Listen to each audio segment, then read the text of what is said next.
Good evening. It's Monday, which means it's time for Enterprise at 8. Yes, this is Live Long and Podcast Star Trek Enterprise Rewatch series. It's been 20 years. Can you guys believe that? 20 years since tonight's episode first aired, which is Rogue Planet, actually. And we're just getting started here. I'm Jody Simpson, and unfortunately, Adam Woodward can't be with us today. He's having some family issues, so we hope that works out well for him.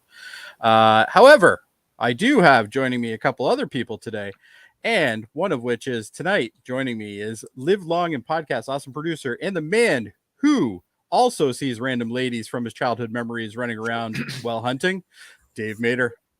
Yes, Jody. I don't know how many merit badges you earned as a Eagle Scout, but I definitely have 2 more than you. Just to probably. Who knew you and Archer had so much in common? Yes, who knew? Exactly. And of course, who can forget the man who wishes one day to be in Captain Archer's dreams as well, Kevin Millard. That's my favorite one so far. I love it. Anyway, tonight's episode is Rogue Planet. This is the 18th episode of the first season. This is the episode where basically, while exploring an uncharted planet, the crew members encounter aliens who hunt indigenous creatures for recreation. Archer then receives a distress signal from one of the planet's inhabitants and decides to level the playing field against the alien hunters. And there's no like aliens with like weird teeth and shit though, unfortunately. No. I was hoping for that, but it didn't happen. Yeah. So where do we want to start with this one? Well, let's just start with the teaser, because the teaser's literally the stupidest part of this entire episode, which I knew you were going to have a picture of. That's why I went with the teaser. Basically, we see Captain Archer posing. He's posing for a picture. I guess this is going to be for a portrait back in Starfleet headquarters of all the captains. Their bust picture, I guess, for the Hall of Fame or whatever. This is just a stupid teaser for this. Like, this is it bears nothing really other than it tells us that they have a camera, which we already knew anyway. They have an antique camera because it's not even as advanced as we have today, which I enjoyed. It looks like a little digital camera circa 2000. Oh, it's so quick. 2003, maybe, when this was shot. But 2000, I guess it'd be 2001 when they shot it, right? Well, 2002. You can barely see it. It's so quick, but it just looks like a little it's like a little pull-out digital camera. Yeah, a little digital camera. But anyway, that's still better than some of the digital cameras we saw in some of the other Star Trek series. Oh, for sure. That huge one, I can't from Voyager. I remember that one. Well, that was to catch like a hologram. Like it was like a hologram one. Yeah. So you could make like a whole holographic scan. It still was huge, Dave, and we both know that it wouldn't be that size at that point in technology. But anyway, it is what it is, I guess. What does it say? Okay, never mind. Anyway, so at this point we get the credits. The awesome theme song that Kevin loves, and obviously he's humming it right now in his head. We just can't hear it, but I intentionally watch this show on Crave because it does the best job of skipping the intro. I don't have to hear one note. On Netflix you hear like the ending part. Just the end note. I always watch the whole thing every time. That's because Dave is a trooper. I won't even watch the sky. Dave will touch the sky.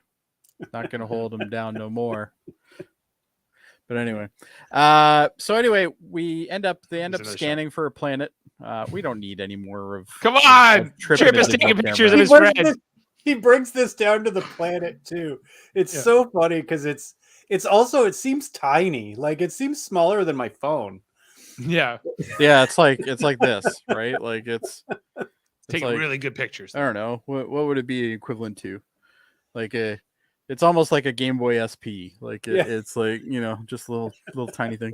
The fact that their tricorders can't take pictures is actually, you know what? It's more like a Nintendo DS Lite. There you go. That's about right. Yeah, somewhere around there. Anyway, the whole concept of a rogue planet, I think, had so much potential in this episode. Because scientifically, it's interesting. That planets can get knocked out of their solar systems and just be like these flying balls of rock. Basically asteroids with population atmospheres.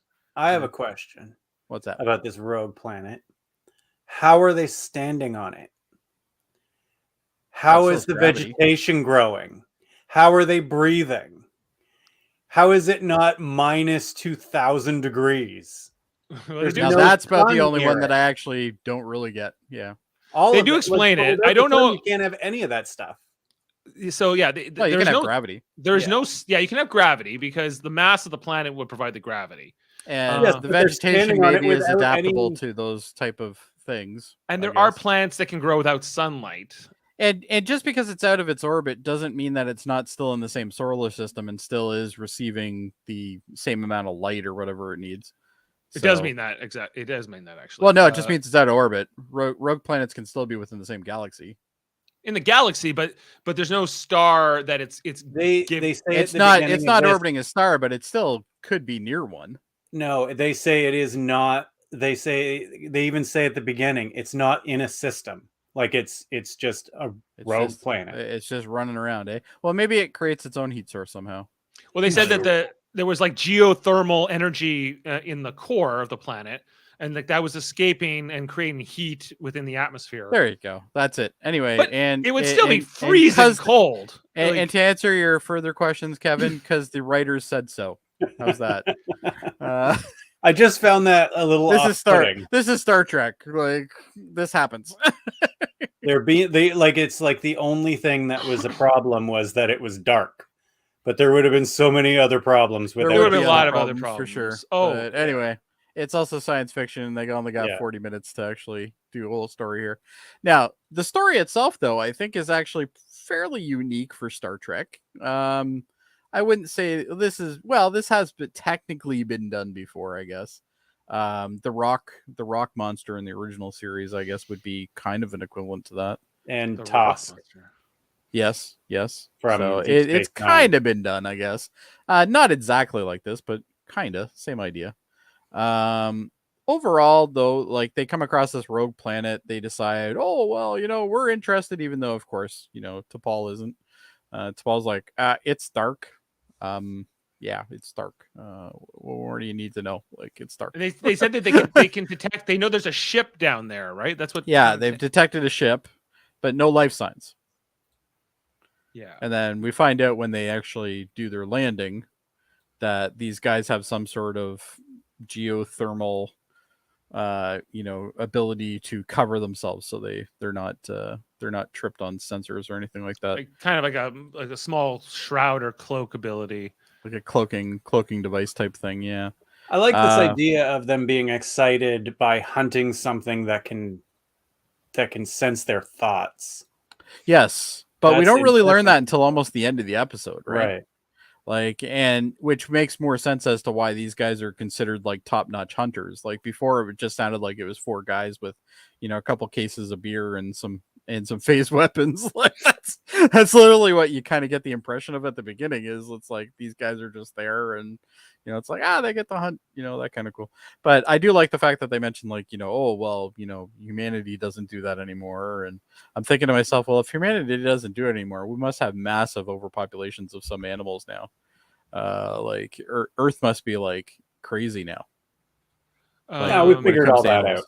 What species in particular do you think would be? Well, Polar bears.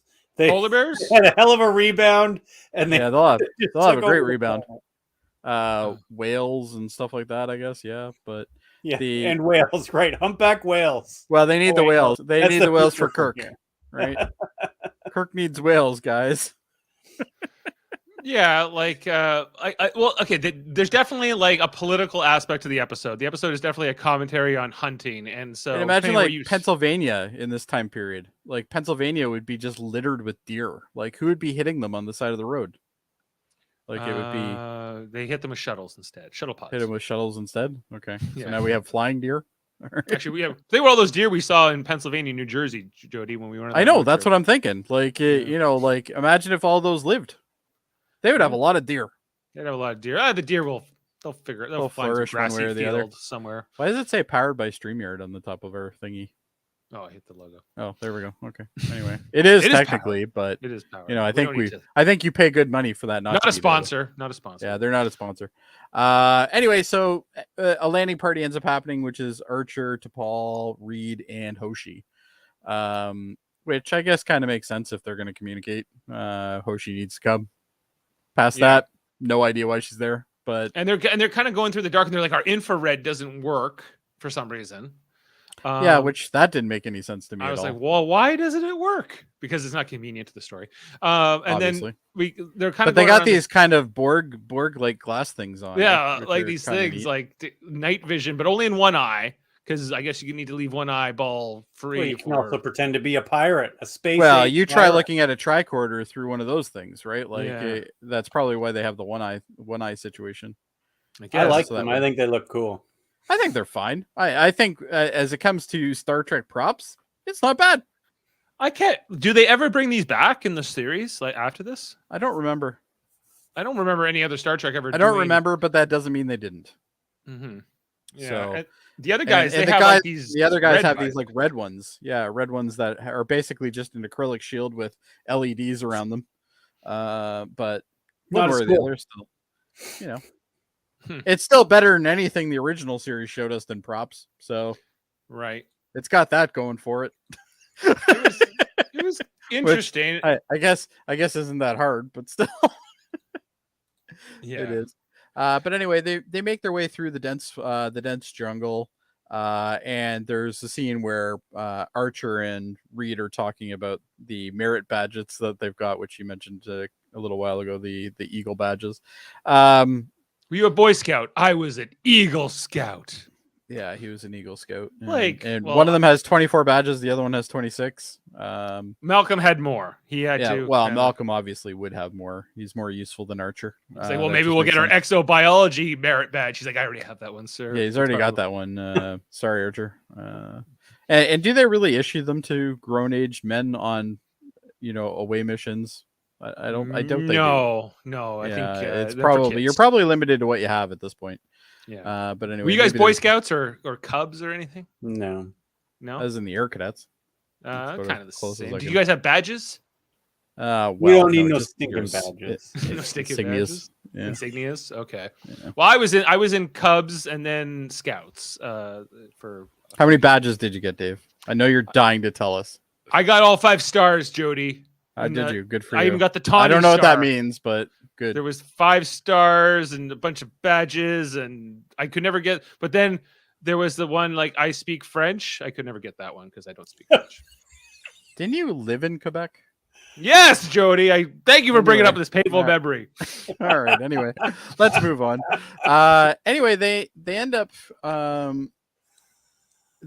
coming across this hunting party. They come across them purely by accident, even though technically they went down to look for them because they already knew there was a ship there. But anyway, I never understood that part of the story. But anyway, whatever. Which are called the Eska, right? Eska.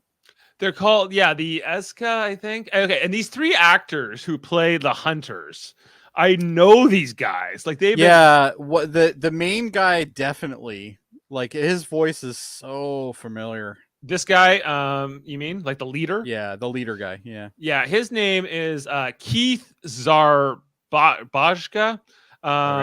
Anyway, Know him so from anything? Yes, he what would we know him from? He's not from other Star Trek per se, but he was in Transformers, he was in Argo, he was in The Dark Knight. He played one of he played in The Dark Knight, he was one of like Commissioner Gordon's like cops who served under him in that. Oh, maybe that's why. Yeah, because I've seen that movie a billion times at this point. Right. And then the other 2 guys, one is called Connor O'Farrell, who was in like the Deep Space Nine episode Little Green Men. He was the guy who was like the professor who was married to like the nurse lady who Okay. Yeah. right. And then the third guy is Eric Pierpoint, who he's been in a bunch of different episodes. Most notably, he was Captain Sanders in For the Uniform. He's the one that like Eddington gets the jump on, which we're going to be watching in a few weeks on Deep Space Nine at 9ish. He was also what was the other one he was in? Oh, he's going to be later on in this series, Jody, as Harris, a Section 31 guy. Oh, Harris. Okay. Yeah. So so we're going to see some these guys again, actually, in Enterprise, because the guy who plays definitely familiar. The guy, yeah, he's going to come back in this episode, Chosen Realm. One of the guys a few episodes from now. Anyway, so Chosen Realm's near the end of the season, I think. And could these guys really play the hunters really well? Like really well. Yeah, like that they're friendly enough to the Starfleet crew, right? Yeah, they're nice enough, but they're also kind of cocky too, which I guess in a way kind of makes sense because it's almost like a boys' weekend kind of thing. Well, and they're out challenging themselves. Like they're out for which we don't find out until later on, but they're literally hunting things that can sense how they feel and stuff like that. And like that's a mind fuck and a half right there. Like it's imagine if you're hunting deer and like the deer could be like, he's afraid, or something like that. That brings a whole new level to that. Yeah, these guys, they really reminded me of like the Hirogen, I guess. I guess they're the closest equivalent. Like they just they love the hunt and like the sport of it. But they do mention that they have limits. Like they said that there are some smart primates on the planet. We won't hunt them. Only the smartest ones. Yeah, except for the race, which seemed to be an exception. Yeah, which can go into people's minds and make them see things. But anyway, so they end up getting chummy with these guys. They kind of tell a little bit of war stories back and forth, and then at one point they basically say to Reed, you can join us on our hunt tomorrow if you want. And Reed's like, I can kill shit. Okay, cool. And this is right after. Shit. This is literally right after Archer's like, yeah, we don't do that anymore. And then Reed's like, he says he won't kill anything. He just wants to learn how they were able to sneak up. Yeah, he wants to learn how to do it. Yeah, but damn well that he's like bringing shit with him, and he's gonna try to kill something. Like that's just. He brought his phase pistol. That's right. Reed always has his phase pistol with him. Maybe he's gonna try to shoot some trees or something. I don't know. Anyway, either way, it is what it is. But anyway, that's pretty much the whole first act. Like it's literally they meet them, they kind of trade a little bit of stories, find out why they're there, and then at that point they're like, okay, let's go to bed. So basically everybody goes out to bed with the exception of course Archer, who decides he's going to go on a leisurely walk on an unknown planet considered a rogue planet that nobody can see anything on, but he's going to go for a leisurely walk because that just makes more sense. There's nothing I like more than everybody going to bed instead of hanging out with Archer. Yeah, everybody's just like, I think I'll turn in. Either that or I got to hear about how like he was robbed of those two merit the Vulcans badges. Were mean to his dad again. Like how many times can we hear that fucking story? So we're going to bed, right? Like, that's pretty much what it is. So then he ends up seeing this mysterious figure in the forest, which resembles a woman. I personally just think he's deprived and he's just wanting to see women, which is fine. He's a lonely man. He's only got Porthos, and Porthos farts a lot because of all the cheese he gets. And what more do you want, right? Like the man's lonely. That's all there is to it. So Hoshi's like, yeah, no, I'm not going to stay down here. I'm just going to go up to the ship because I'm not roughing it with you boys. And then the rest of them are like, okay, we'll turn in. And then of course Archer walks off and sees this woman. He sees this woman. He's like, what the fuck? I see this woman, blah, blah, blah, blah, blah. And then we get a commercial. At that point, basically, we end up seeing the woman a little bit better off. We notice she has long blonde hair, stuff like that. And she's in what appears to be like a nightgown type thing. Yeah. Which is obviously a little off. So at this point, we all think that Archer's delusional because it makes more sense that he is. But why don't the hunters must know that there's a good chance he saw a wraith, right? Because they tell him later. They must. They tell him later, right? So yeah, and this gets to my first point of the plot here, because we don't find out until way later in the episode that the wraith have the ability to go into people's minds and they can manipulate them and stuff like that. And we don't find that out, but yet he talks about the women and the woman, and they're all just like, you're nuts. There's Well, no they're way obviously- that anybody's down here that looks like a woman. What are you, Yeah. crack or something? They're So- obviously trying to hide what they're doing, what they're actually there for. Yeah, which is kind of the pretense to what we think is them hiding it. So I guess Yeah. that makes sense. But it just seems so off in the story when they did it at that point, because you're like, okay, well, you know that she was there because we wouldn't have been able to see her if he just said something, right? So like, was he delusional? Is he snorting too much of the the local cocaine or whatever it is? Like there's a whole slew of things that it could be. Which we end up having a discussion later with T'Pol, and T'Pol's like, well, we've got rid of everything else that's possible, so it must be that you saw a random humanoid woman in the forest. And it's like, wow, you're kind of a bitch. But anyway, Yeah, she was pretty unfair to him at that point. well, Like, that's T'Pol. Would though. you be as willing to go out on your own if it was a scantily clad man? Yeah. I think maybe he would have. It's still a mystery. Yeah, we don't know. Maybe Archer's into the men. We don't know. Nothing wrong with that. Maybe Are you he sure was these the- things look cool? Yeah, they look fine. Well, not on Archer. Okay, Nothing looks cool on Archer. just checking. But like, look at T'Pol and look at Trip. They both look pretty dope in them. They look like Rutherford in Lower Decks. You know, honestly, they don't. Maybe I look think that that's cool where they in a got it still, from. but Maybe when they're that's it. standing still, they don't look that cool. But when they were No. walking around, I thought, oh, They're that's walking something around, pretty it's fine. cool. Mhm. They are too bright, though, I think. Because Depends on literally, the if you're lighting. using night vision, you're probably on some sort of some sort of op or something like that. They probably shouldn't be that bright because they're literally a beacon. Like you could easily see that from 200 yards, like Oh, without yeah, a problem. If there's no light, if there's no other light to compete with it, Yeah. sure. Yeah. So it seems like kind of a dumb design in that scenario, but I still think the look of it is cool. And it was interesting. It's to better see than them. those huge red rings that the other guys have. I would rather have the red rings. Well, Nah. No. no, I don't No. think so. All right.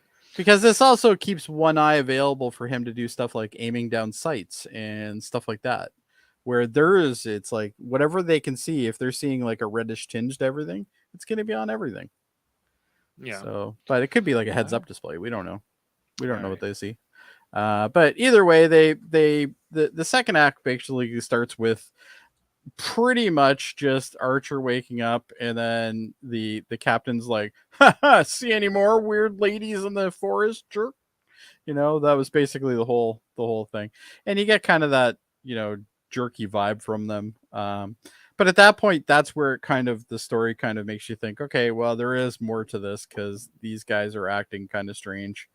But they're also, we don't know anything about them. Like, we literally know nothing about these aliens other than they found them on this planet and whatnot. But I don't know. What do you guys think of these guys? Like, to me, they seem kind of jockish. They're on like a boys' weekend kind of thing. That's really the kind of vibe I get. But Yeah. I don't know how you guys feel about it. Yeah, it's a macho thing. Yeah. Like, I think it's interesting because they are fairly friendly to the Starfleet crew. Even say sorry about ambushing them earlier in the episode. But on the other hand, and like, I guess the judginess against their culture and their practices is a little bit, Yeah. I'm not sure like how to deal with it because like T'Pol and the rest of the humans, like they all disapprove in practice of what they're doing. And I think that it's kind of like this fine line the episode's trying to walk is like, well, what they have the right to their culture and their traditions, and they talk about 9 generations of their species coming to this planet. On the other hand, like, humans have been hunting animals for way longer than 9 generations, but we apparently gave it up in less than 2. 100 years before this. Yeah. 100 years. So that was before Zephram Cochrane Yep. made first contact. Then that was when we did that at the end of World War III, I guess. If you go by the Star Trek timeline, yeah. Yeah. Okay. Sure. Maybe. Maybe World War III created like some sort of super bears, and then we were being hunted. Maybe that's what happened. Maybe World War III in the Star Trek universe is actually just when all the animals revolted on us. Or they all died, and there was nothing to hunt. Maybe. Could be that too. Or I don't know. Oh, we know there's horses. We know there's horses. Yeah. They survive. No, there's horses. Yeah, that's the only we could say for Past sure. that, we're not All too sure about anything else. non-useful animals died. But like Yeah. we see like, so obviously farming still goes on because we know that Archer eats chicken and other meat, right? Yes. So farming still happens, but not hunting.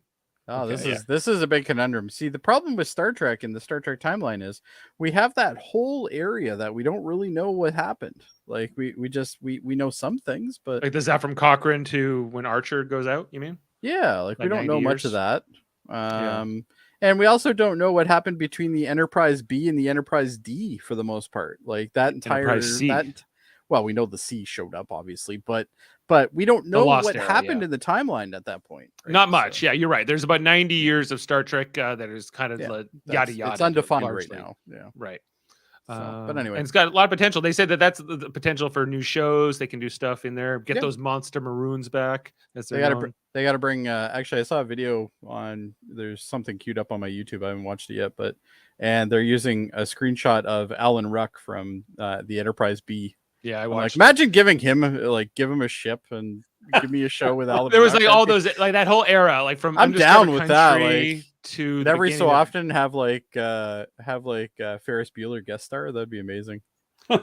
Yeah, Or make him his like first like right hand man. Like that'd be pretty sweet. who Ferris Bueller. Yeah. yeah, Make, sure. what's Get his it. Name? Matthew Broderick. Matthew Broderick. Matthew Broderick. Let's yeah. get Matthew Broderick in Let's here. make this happen. Like I would watch that show in a heartbeat. I wouldn't even need a trailer for it. I'd watch it. All they'd have to tell me is say like Ferris and I'd have to see the uniforms to know. Ferris and Alan Ruck would be there, and I'd be like, I'm there. Jennifer Grey could be an admiral that he's always trying to get away with shit from. Yeah. And then you find out later on that they're brother and sister. Nice. Getting deep. And once in a while, you come across an alien group of like tribal men who turn out to be Charlie Sheen. That would be pretty sweet too.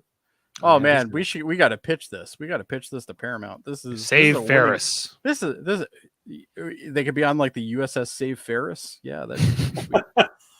Be very meta. Very meta. It would be very meta. Mhm. Look how terrible this episode is though when it comes to visual. No, I know. Like, It was very, you can't very even hard see to it playing on the back of my screen. Just once in a while, Like you want to criticize see like goggles or something. The Long Night or like Game of Thrones when they did all that stuff. Like Yeah. this was even darker. I was like, what's it's happening? a dark episode. But anyway, all right. I don't even know where we are at this point. This lady, she's coming to talk to Jonathan. You're different Oh yes, than the she talks to Mr. Archer again, and she looks familiar too. And I don't know where she's from, but who she's plays been on her? something before. Yeah, this is Stephanie Ninzik. Stephanie Ninzik. Stephanie Ninzik. Not that I know. Niznik. Sorry, Niznik. Niznik. What's she been on before? She's most recently been on Star Trek Picard, Jody. Is she playing Renee? No, she's one of not Star Trek Picard. I'm sorry, Star Trek Insurrection. Your favorite? Oh, Insurrection's terrible. She played one of like the helmsman of the Enterprise in that movie. Yeah. I meant something like of stature, I guess. Yeah, your favorite movie, Star Trek Insurrection. No, that's not my favorite. My favorite is Nemesis. Your Actually, favorite that's is not my Nemesis? No, it's not. If But it's you still don't know, better than we Insurrection. have an ongoing argument which is worse, Insurrection or Nemesis, and I think we have to agree. And the answer is clearly Insurrection. But anyway, well, yeah, the Nemesis is much worse. those creepy scenes with Data and the kid. Oh, Not creepy. oh, it's creepy. They're Anyway, annoying, but not creepy. and the worst thing about it is the kid is the most normal part of that entire movie. The creepy part is when Shinzon does the mind fuck on Troy Oh yeah, yeah. Well, that's happened a couple times. with Ron Perlman's help. Yeah, yeah. Ron Yeah. Perlman's like that. Number one automatically makes Nemesis better. He's unrecognizable. It's unforgivable. Ron Perlman's in it. Like, yeah, but you don't even know. You're not even. Hellboy Ron is in that Perlman. movie. Like, come on. He's a shadow of himself. Anyway, Remember that. anyway, that's it. That's a whole other thing. We should probably continue because Kevin's falling asleep. Anyway, The guy gets attacked too. Like that later on Yeah. in the episode, Buddy, one of the hunters, he gets Yes. attacked, and we find out we see it actually in the like right before the commercial. Like you see this thing come at it. It's not the pig because we No, it's like some sort of weird like serpent reptile plant thing. sluggo thing. Yeah, it's like a. Can I just say though, I love the pig. Yes. That they see. It's right out of. It's like a Jim Henson creation. I fucking love the pig. It was like a puppet. See if I can get a shot of it. It was like a puppet. It was awesome. And I was watching this at the same time that my kids were watching, because I had to catch up on the episode. And they're watching it and they're just like, "Wow, that pig!" I'm like, "Yeah." I'm like, "Welcome to 2002." We're almost to like the exact week that this aired 20 years ago. Indeed. It's hard to find. It's so quick. Yeah, the CGI. It's a very quick one, but yeah. I'm pretty sure it was CG, but it looked like it was. It looked like a puppet. But, it looked like either that or like a stop motion. Like it wasn't even animated at like 30 frames. Like it was like 20 frames per second or something. It was really weird to look at. But either way, that's some of the charm of this show, I think. Oh yeah, for sure. I like some of that stuff. With the CGI targs we had last week or a couple weeks ago. Targs. The targs were interesting. Yeah, but anyway. Yeah, so this hunter ends up getting attacked by this thing, and then Archer's like, "Well, we have a full med bay. We can, There it is. And we finally get a mention of Phlox. The best person. Yeah, there you go. So that's what they see through their visors. So imagine looking at that all the time. Now trying to look through like a scope or something like that while you have that visors on. Put on that visor and you're transported into Labyrinth. No, it's like playing on a Nintendo Virtual Boy. That's what this is. It's fucking all red and black. That's all it is. It's like the Terminator. Yeah, it's like. Anyway. Yeah, and then you do get a glimpse of like the Wraith. We don't know what it is yet. We just see like it's some sort of weird sluggo thing. Right. Maybe there's a crossover with Futurama here. Maybe these are the slugs that create the slurm stuff. Why did they let Reed come on this hunt if they were trying to hide it, like what they were up to from him? That's one part.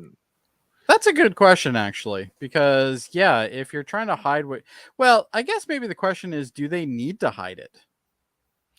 I guess not, but they do. They seemingly do, because they dismiss Archer's vision or what he thought he saw. Maybe they just don't make the connection. Maybe they just don't put it together. Maybe they're just that thick. Yeah. Maybe. Who knows? Maybe. Anyway, well, you kind of get the idea that these guys have like Jeeps when they go home.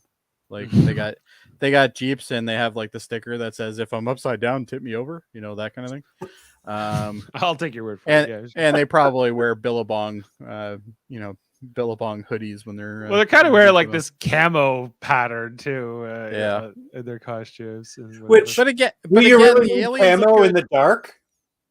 Yeah, I was like, what's the camo for? Do you really need camo in the dark? Well, we're assuming that this isn't like just their standard hunting uniform or something. Like, maybe it is. Seems like Archer wears the away team jacket when he leaves, even if he's going on a hot planet. Like, he still wears that damn jacket. So I couldn't get a sense of how cold this planet was. Because they weren't wearing their coats for. Well, there's not like any mist coming out of them or anything like that. No, you couldn't see the breath, but it was. Yeah, so I'm guessing it's not that cold. It should have been. It should be. It should be very cold. It should be fucking freezing there. Like you should be dead in like 5 minutes on that like planet. Heat escaping from the core of the planet, notwithstanding, like that would just barely keep the planet probably habitable at all. Like, yeah, exactly. So basically, Act 3 starts with Archer basically saying, he'll take Burzan. Burzan, was it? Burzan? Something like that. Anyway, the guy who is hurt. The guy got Dr. hurt? Phlox. Yeah. So they end up doing that, and they end up taking the shuttle back up to the Enterprise to do that because we still don't use transporters because remember that lady that killed a whole bunch of them? That happens later. So anyway, they use them in emergencies, but it's like wicked emergencies, only once in a blue moon. But anyway, so at this point, T'Pol is like kind of like, no, you didn't see a woman. I don't think so. It doesn't make sense, and she's kind of making fun of him, and that's fine. I'm okay with that because the amount of times that like Archer's made fun of T'Pol, so it's like. Well, she's trying. I thought she was trying in this conversation a bit to like not be too condescending, but it's to Paul and she can't help it. Now I have to ask you, did Archer annoy you in this episode? More than usual? I don't think he did. It's not no, but also yes. Like his presence, yes. No, but it's because, and it's actually Adam's fault. He remember he was telling us why is Archer always walking around on the bridge when he's talking? Yes. He does this in every conversation where he's not sitting down. Yeah, he does it when he's always talking like pacing and stuff. Anyone. Yeah. It's always, and even it's at the campsite he was pacing. Yeah. Yes, it's always the exact same pacing. It's true. Back and forth, and it's the exact same tempo, everything. That's now I can't unsee it, and it's irritating. Yeah. Like, would you just stand still and deliver your fucking lines? Yeah. So anyway, T'Pol basically doesn't really believe him after he's had his second encounter, but he's like, you know what? She's like, you know what? I'll help you anyway. We'll go look for this woman. You were nice to me last week with the mind meld thing. Remember that whole mind meld thing where I got remember you were Will Smith and I was Jada and you were going after Chris Rock for me. And I thought we weren't going to mention this. Hey, it was yesterday. We just dated this podcast. Oh man! So now everybody that watches it back is like, "Will Smith, was that before he got locked up?" Or something like that. Like that. That's what will happen when they watch this now. Yeah. Anyway, that's fine. It is March 28th, 2022. So, it is, yes. Dr. Phlox explains that the cellular residue that he found in the wound of the gentleman has a chromosomal flux, basically. So it's mutating. It's mutating all the time, which is interesting, I guess, for the most part, but still kind of not relevant yet. But anyway, so we end up getting essentially, I'm trying to remember how this paces, because I think after that Archer ends up wandering off again by himself. Yeah, he has more conversations with the woman, and then he has another conversation with her, and at this point he's like, but you're speaking English, you're doing all this, and he's starting to put two and two together. Well, I guess, or 5 and 8 together maybe for him. But he ends up figuring out that she basically explains to him that she's a shapeshifter, essentially. Yeah. So he's talking to one of these alien creatures that are being hunted. And she's basically pleading for help. Like, these guys are trying to kill me all the time. Like, and they're trying to kill our young and all this stuff, and they don't care and blah, blah, blah. But they leave the primates alone because that's fine. Because yeah, she seems pretty intelligent, so maybe you shouldn't be hunting her. Well, that's the thing. The Eska, their morality is kind of weird. That they draw the line at the primates because I guess that's closer to a higher life form in their opinion, closer to their species.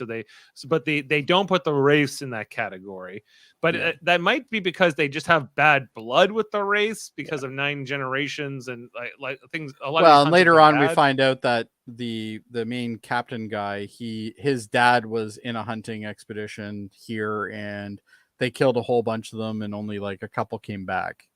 Right. And they said in the beginning they used to kill more of us than we killed of them. So it's almost like there was a war, or is an ongoing war, and either that or a massive challenge, I guess, more than anything.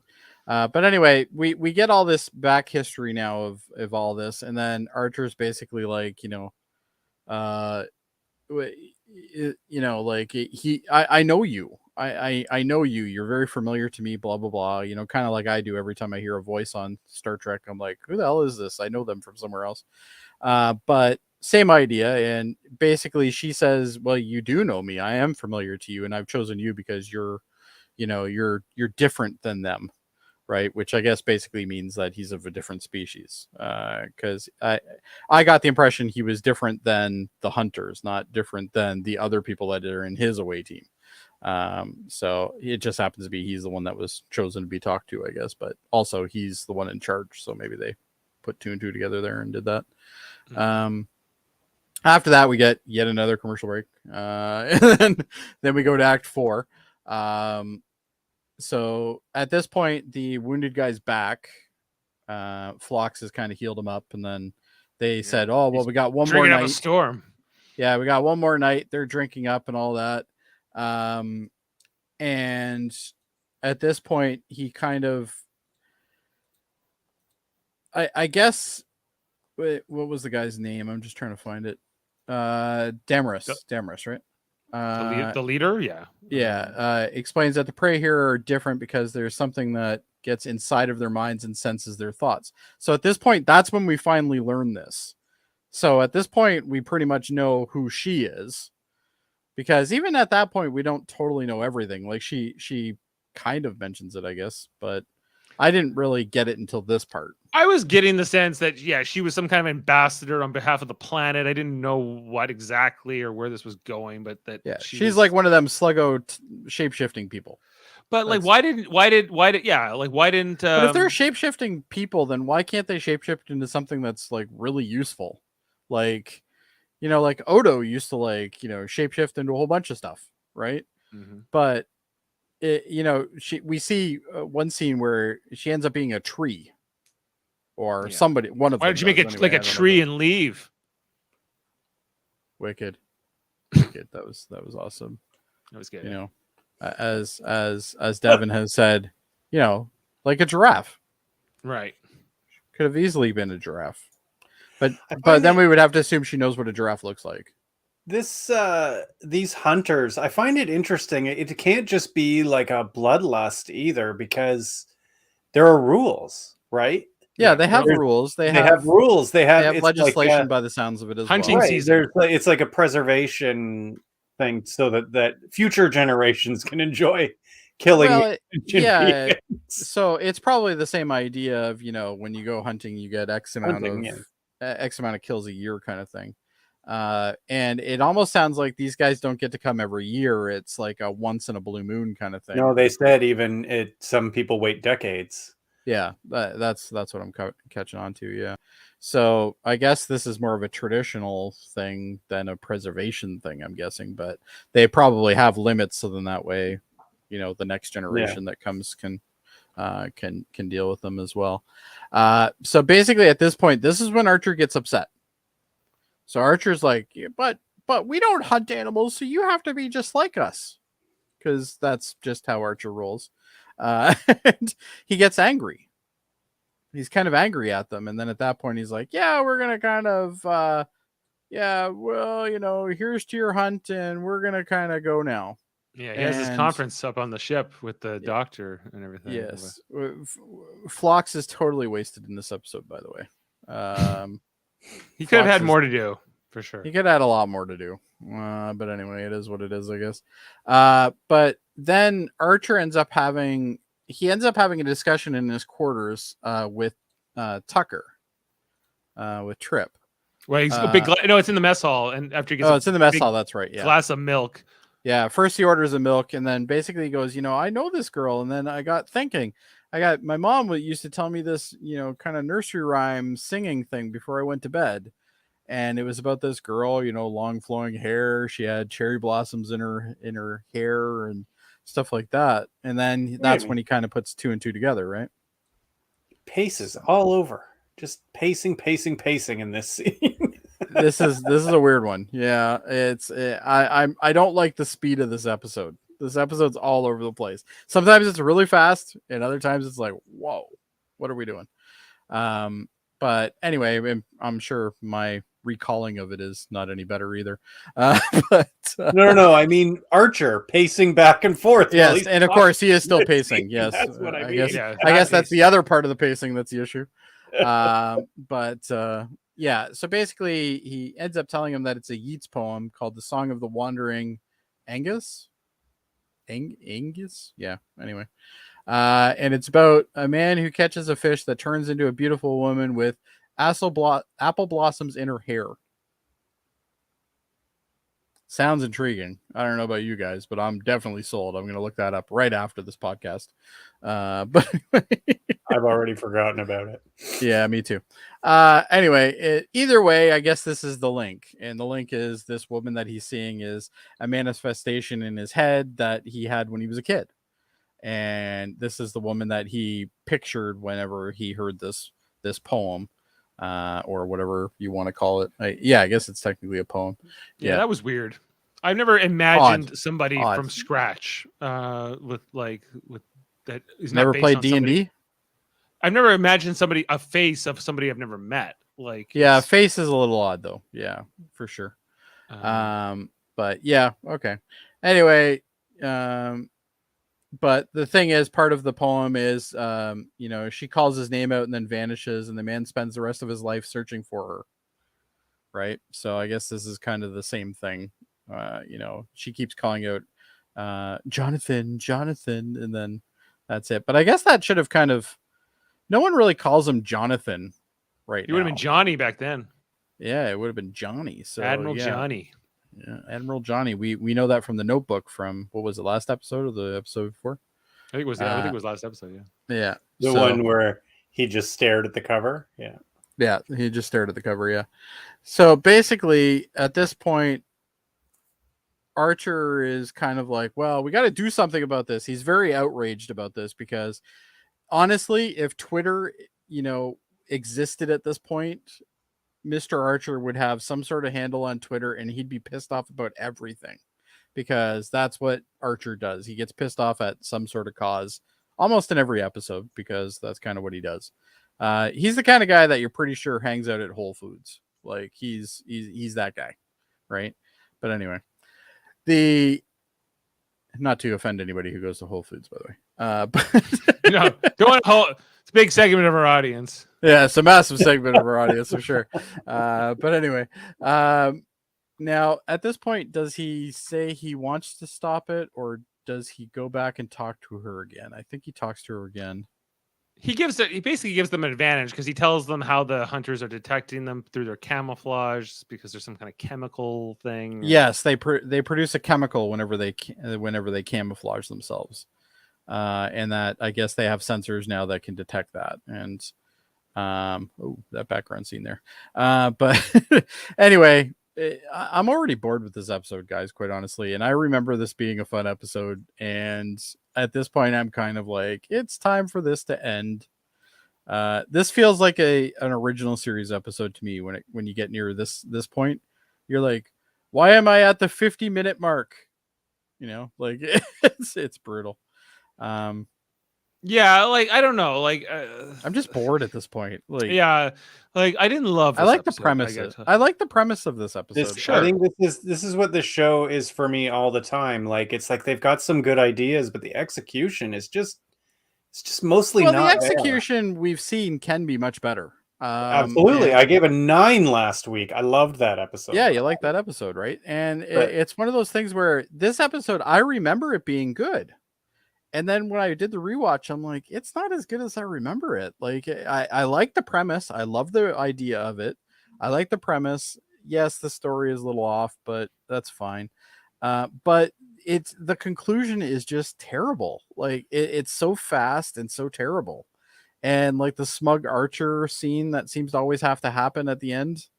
Like, that always drives me nuts too. I actually missed the very end. I kind of dozed off. It's a very anticlimactic You've ending. seen the ending before on some of the ending. Is like he goes episodes. to see her in the cave, like the Wraith, and then they kind of say goodbye, and then she turns into a slug. Yeah. Okay. Yeah, that's all I missed. Before that, I am actually sad that I missed that. He ordered Phlox to basically find a way to create some sort of anti-hormone or something. Oh yeah, I saw that. Yeah, and then this happened at the end, right? So yeah, I only dozed off for probably 30 seconds, but I totally missed it. Yeah, and it's like a redemption moment kind of thing. And like, I'll never forget you. But I didn't find out anything about, like, what did Malcolm learn? Like, did Malcolm learn anything that's going to be useful later on?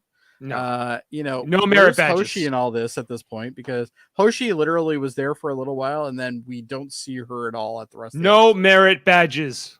And they Nobody gets a merit badge. They never really confront these hunters about what they're doing, right?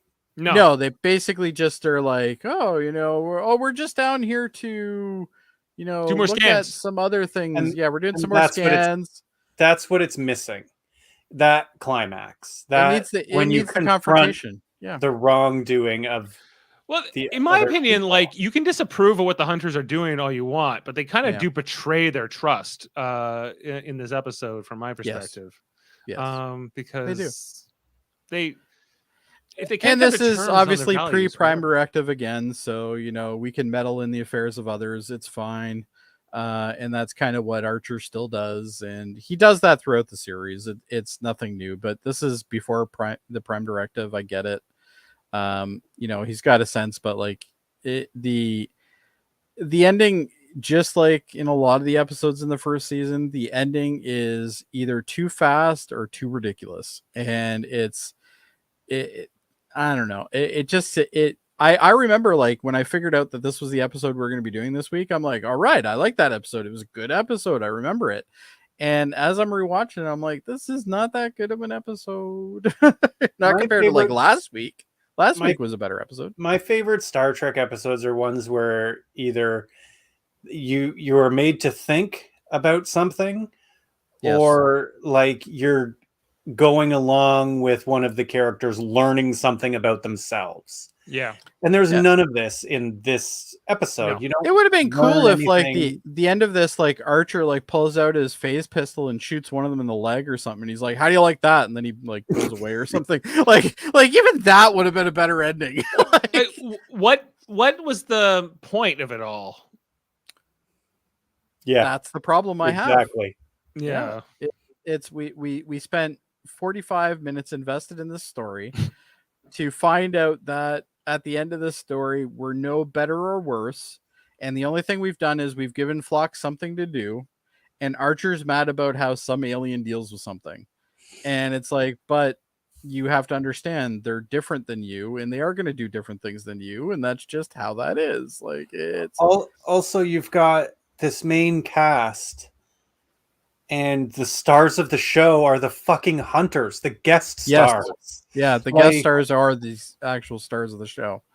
It was kind of like the episode of Next Gen where Spock was on it, right?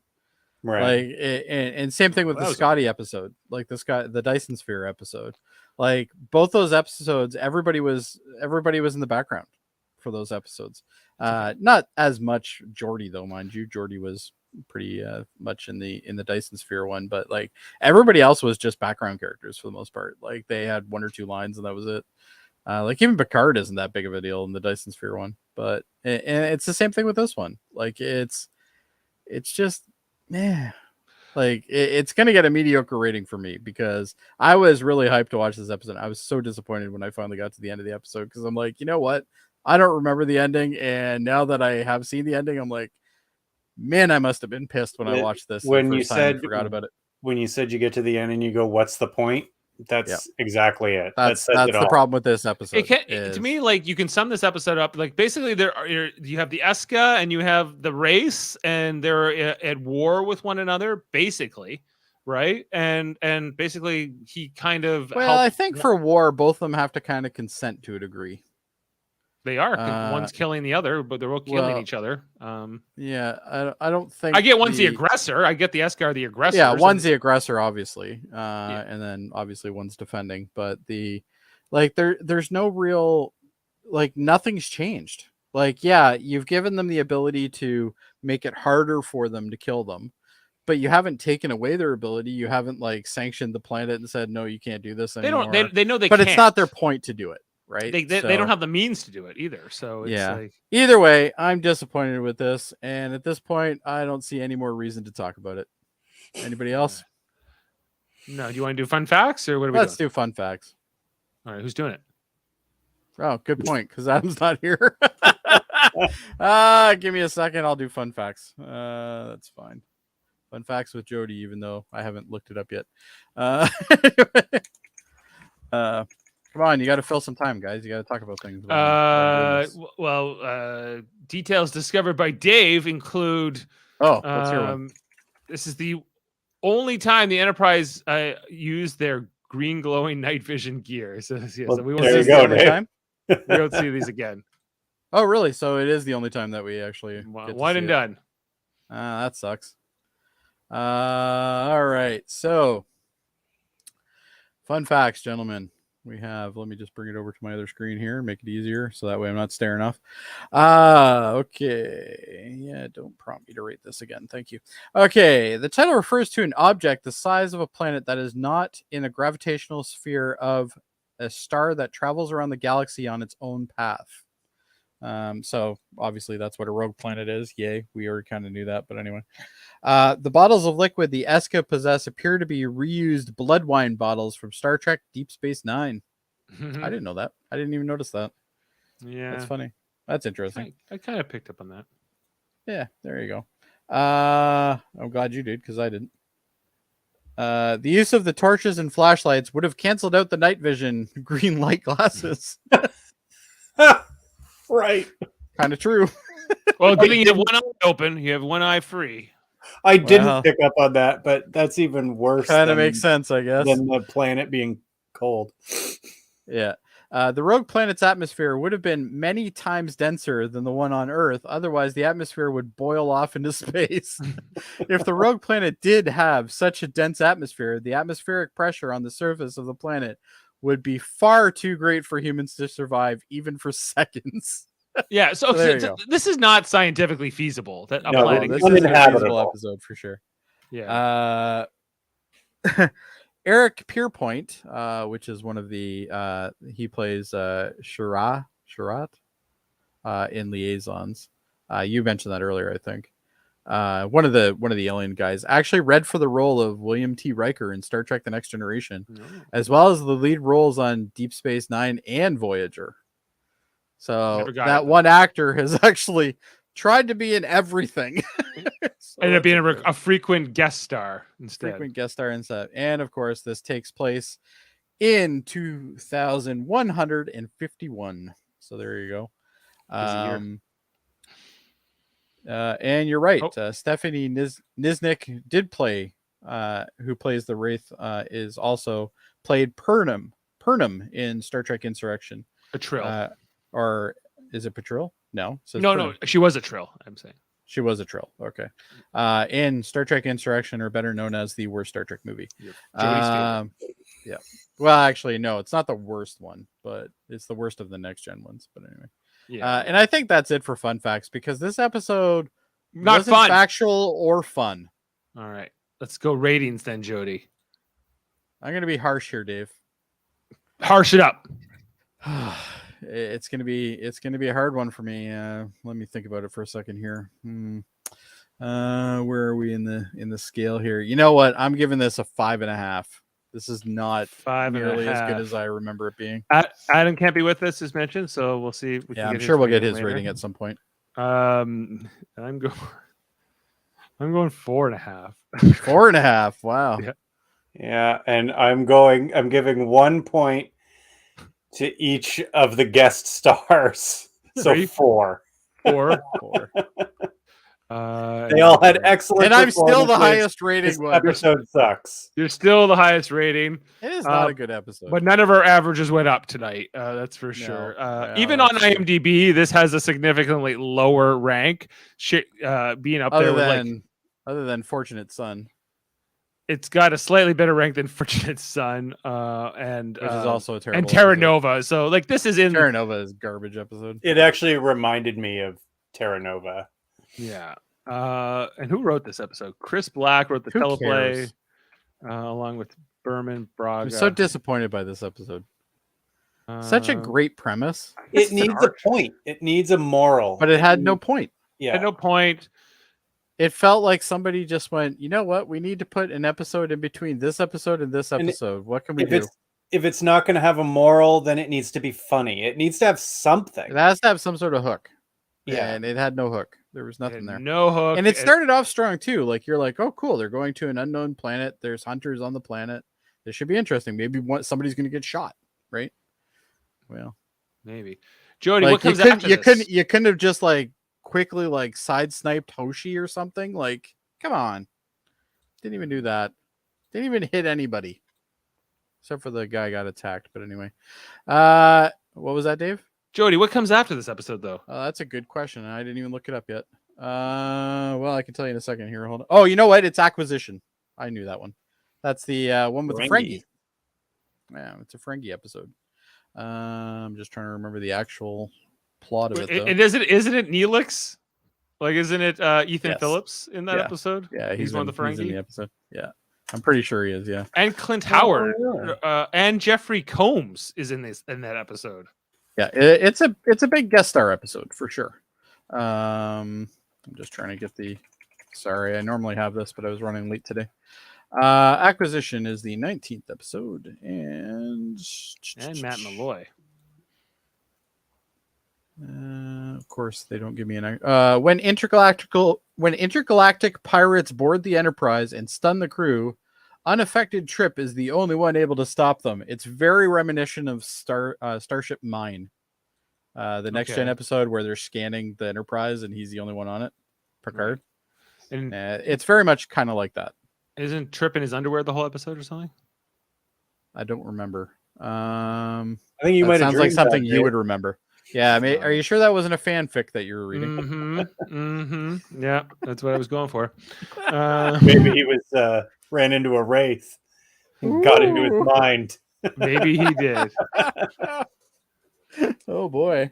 Yeah. It's so getting spicy here on Live Long and Podcast. Oh, is it ever? Especially when we talk about rogue planets and wraiths and generic hunter guys. We'll never see I had that. more fun in the last 5 minutes on this podcast than I did watching this episode. Yeah. Hey, that's what we're here for, all the fun here on LLAP. And Is that what we're calling it now? LLAP? well, that's the short No. form. No, it is okay. not. It sounds like it. I think I'm gonna have to now. Today on LLAP. LLAP coming at you. You should check out He'll all our start stuff doing like here. gang signs. He'll be like LL. Oh. LL. Oh Jesus, he's doing it too. Oh my God. I'm working on it. It's in development. I promote that because I think some of the best moments out of Dave Mater is when you tell him on the spot to do things. He's gonna have this perfected by next Dave, episode. I'm you're working so on it. street. Dave is literally going to, after he's off this podcast tonight, he's going to be in the mirror doing it, so that way he can do it for next It week. should be like an L, like 4 L. That's more like a finger gun. Hey. But anyway, Dave, you know what? As much as it's fun to watch you do this, there's other things that we can watch you on.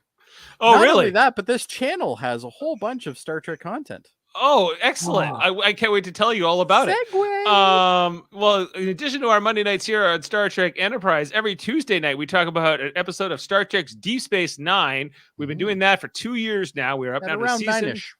around 9-ish. We're doing season 5 right now. We just finished Good season.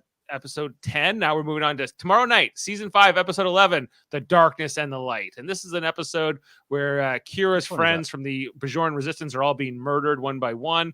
And there's okay. and there's This this is like the Hitman one. Yeah. Yeah, and she's just trying to figure it out before she eventually gets killed herself. While she's still pregnant with the O'Brien's baby, for that matter. We don't want to ruin it for you, but she doesn't get killed. She makes it. She does make it, but there are other fine. casualties along the way. So we talk about that tomorrow night with Jeff Mater and the Millards and Davin Skellhorn and Jaemeel Robinson, as we've been doing for as we said, for 2 years. And then on Thursdays we're often talking about the newest episode of Star Trek, which this at point in time right now the active show is Star Trek Picard, and now in its second season. I made the mistake of watching the like preview trailer for the episode for this week. Oh, it looks so good. I saw a lot Looks of so the good. images. It looks very interesting. Yeah. The episode is called "Fly Me to the Moon." That we'll be watching this Thursday. And so we'll be talking that with Adam Woodward and Davin Skellhorn and Jody Simpson. Breaking all that episode down with the screenshots and different things. And also we just wrapped Been up. such a good season It's been a very engaging season so far. So excited to talk about that this Thursday. Also, we just wrapped up Star Trek Discovery's 4th season. We talked about all those episodes over there with Michael Chan and Adam Woodward, Ashley Millard, and others. Check out that coverage, plus all the other Star Trek that we've covered in the past. And what else? And then Star Trek Radio Theater is our other thing we do. Coming up on, what is that, April 9th, I believe we're doing it. We're going to be doing the recording of our next installment, which is going to be Darmok and Jalad at Tanagra. We got Davin Skellhorn from Locutors Trek playing Picard. We got Adam Woodward playing Captain Dathan. Kevin Millard playing Commander William T. Riker in that episode. Nice. So very he'll be talking a lot. You'll to be Mott's, a good Riker. To Mott's Temerian first officer. Mott will be even less coherent than normal. Talking only. You might not notice though. You might not notice. You'll notice his Irish O'Brien though. Yes, So well, Who who could forget that? yeah, so we get a double dose that night. So check that out. The live reading on April 9th. Plus check out our other installments from the past on Star Trek Radio Theater. Some great episodes over there, including Jody Simpson was in Hiding Q along Steve Shives not that long ago. We did that episode. And check out our other 2 channels. One's called Trivial Debates, a monthly show. We argue about movies, TV, sports, history, different things, different topics. We just did our newest episode yesterday, Sunday morning, March 27th. Max Duda hosting with Jaemeel Robinson, Jody Simpson, and Worf, son of Moke, competing. It was a barn burner, and you got to check it out to find out who won. But it was good. Check all that out. Plus, we have Super Mater Brothers Podcasting. That's a channel that I do mostly with Jeff and Jaemeel, talking about movies and TV not related to Star Trek. Specifically, right now we're covering Big Brother Canada 10, and we'll be on at 10 o'clock tonight. A little less than 50 minutes. I got to run off and watch the episode, actually, and talk about that with them very soon.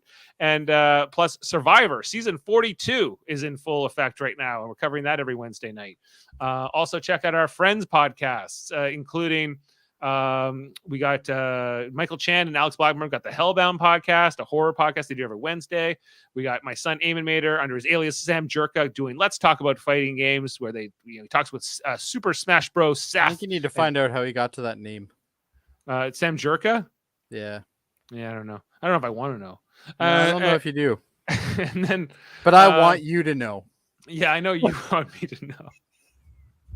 And then also, lastly, Locutors of Trek, Davin's podcast where he does different Star Trek trivias and writers' room pitches and different challenges. And he has X-Men the animated series, rewatch series called X-Rated, does with his pal Andre. Tonight they're doing an interview of an X-Men animator. Whose name escapes me at this moment, but check out everything over there. If you love X-Men, and why wouldn't you? Then check out their coverage over there. Every Tuesday night they talk about a new episode. Plus they do some great interviews. And I think that's it. All right, thanks, Dave. Well, gentlemen, I think that about wraps it up. It's been a long road on this episode, and I don't know if I want to get there, so I don't think I will. But no. You know what? Next week's episode, it's got Ferengi, so you already know it's going to be great. It's got Ethan Phillips. It's got Jeffrey Combs. It's got something. It's got everything. It's got everything you could possibly want, which is good because we need hopefully a little bit of redemption. Hopefully a plot. Well, don't lower your expectations. You'll be very. It's got Ethan Phillips. Excited. Okay. All right. And it's got Ferengi's. It's got Neelix. All right. Well, it's got. Anyway, Neelix. Dave, play us out. All right. But until somebody tells me that they've drafted that directive, I'm going to have to remind myself every day that we didn't come out here to play God. Just imagine him walking back and forth.